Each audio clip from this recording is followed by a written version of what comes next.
Assalamualaikum warahmatullahi wabarakatuh. Perkenalkan, nama saya Salman Nurjaman dari kelas manajemen 20F. Baik, di sini saya akan menjelaskan sedikit tentang penganggaran untuk perencanaan dan pengendalian. Materi yang pertama itu peran penganggaran untuk perencanaan dan pengendalian. Yang pertama, cleaning atau bisa disebut perencanaan, yaitu proses modifikasi tujuan dan tindakan yang diperlukan untuk mencapainya. Yang kedua, budgeting atau anggaran, yaitu ekspresif kuantitatif suatu rencana yang dinyatakan dalam tujuan fisik, suatu non fisik, atau keuangan atau kebudayaan. Yang ketiga, controlling atau pengendalian, yaitu proses menetapkan standar memperoleh umpan balik mengenai kinerja yang sesungguhnya dan melakukan key-if korelasi apabila kinerja menyimpang dari rencana. Baik, yang selanjutnya itu keterkaitan perencanaan, operasi, dan pengendalian. Jadi perencanaan itu rencana strategi, kemudian menjadi tujuan jangka panjang, kemudian tujuan direkap jangka pendek, kemudian barulah ada anggaran. Setelah itu ada operasi, yaitu produksi, penjualan, dan pelayanan. Setelah itu menjadi semuanya, yaitu pengendalian, yang itu membandingkan hasil sesungguhnya dengan hasil rencana yang direncanakan. Yang selanjutnya yaitu jenis anggaran. Yang pertama, anggaran induk atau master budgeting. Yang kedua, anggaran operasional atau operational budget.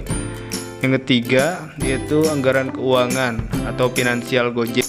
Yang selanjutnya yaitu pengumpulan informasi untuk penganggaran.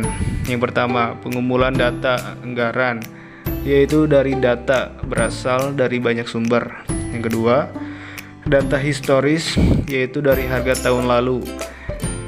Dan yang kedua, penjualan tahun lalu dan sebagainya.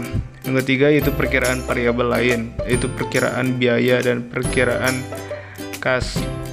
Yang keempat, perkiraan penjualan, itu dasar penyusunan anggaran. Untuk selanjutnya yaitu penyusunan anggaran operasional, yaitu ada 11. Yang pertama, anggaran penjualan.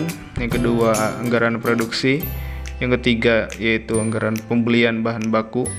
Yang keempat, anggaran tenaga kerja langsung. Yang kelima, anggaran overhead. Yang keenam, anggaran persediaan akhir barang jadi.